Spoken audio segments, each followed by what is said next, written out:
From Keene in the Shire, the Liberty Media capital of the world, this is Daryl W. Perry, host of FPP Radio News for Monday, April 23rd, 2018. Silver is trading at $16.83 per ounce. Gold is valued at $1,325 per ounce. Zen Cash is trading at $34, and the average price of Bitcoin is $8,963.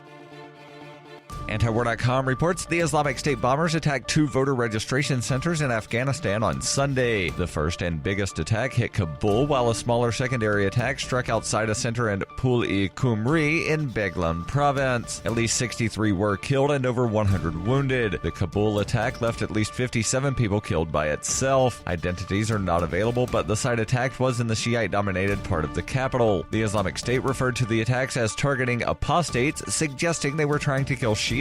This is common for them, as the Islamic State often goes after religious minorities. The second, smaller attack in Baglan province did not actually hit the voter registration center itself. Instead, it was a roadside bomb which hit a vehicle outside of the center. A family of 6 was killed, and the Islamic State also claimed credit for this. Afghan parliamentary elections are currently scheduled for October 20th. The vote was supposed to take place in 2016, but was postponed over political reform questions. The reforms are still heavily debated, as they often are in corruption-rife Afghanistan. Selling the public on the merits of registering to vote is going to be difficult if groups like the Islamic State start making those registration centers a target.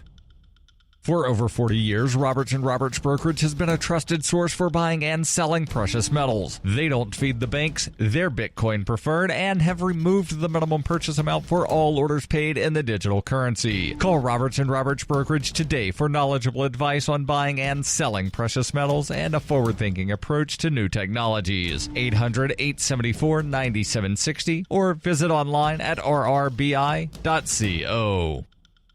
UPI reports Apple is offering free battery replacement on certain MacBook Pro laptop models following an issue that caused the batteries to expand. The replacement program extends to 13-inch MacBook Pro non-touch bar units manufactured between October 2016 and October 2017 that feature a component that may fail and cause the built-in battery to expand. Apple said the battery issue is not a safety concern, and battery replacements will be offered free of charge at Apple service centers, retail stores, or by mailing the device into the Apple Repair Center. On the website announcing the replacement program, there's a field for MacBook owners to enter their computer serial number to determine if it is eligible for free replacement. Any customer who paid to replace their battery before the program was announced can also contact Apple to request a refund. The program is available to customers worldwide and covers the affected units for 5 years after the first retail sale, but does not extend the MacBook Pro's standard warranty coverage.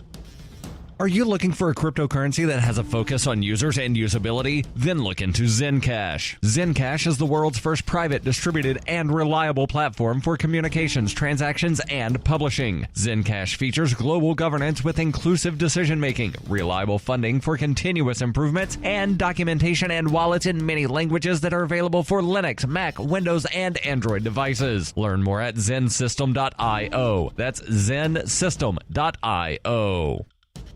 Reuters reports Congress needs to consider rolling back the spending bill that U.S. Republicans brokered with Democrats last month because lawmakers voted to enact the $1.3 trillion legislation without reading it, according to an aide to President Donald Trump on Sunday. White House Legislative Director Mark Short said the spending bill, which ran more than 2,000 pages, was rushed into place to avoid a government shutdown. He urged Senate Republican leader Mitch McConnell to consider new rescission legislation with spending cuts sought by fiscal conservatives in the U.S. House. Short told NBC's Meet the Press, nobody saw the text of the bill within 24 hours because the process in Congress is broken, adding, we would ask the Senate to have patience and look at the packages that get sent to them. Some Republicans want a rescissions bill that would cut up to $60 billion in non-military spending, funds that were crucial to winning Democratic support. But reopening the bipartisan deal could divide Republicans during a midterm election year in which they are vulnerable to a Democratic surge. The party is already struggling against unexpected turbulence over House Speaker Paul Ryan's decision to retire. A rescission vote could also raise the prospect of another embarrassing Republican failure in the 100-seat Senate, which the party currently controls by a 51-49 margin. Republican Senator Susan Collins said on Sunday that she would not support a bill that unwinds the bipartisan deal. House Majority Leader Kevin McCarthy, whom Ryan has endorsed as his replacement, wants to use a rescissions bill to implement big spending cuts.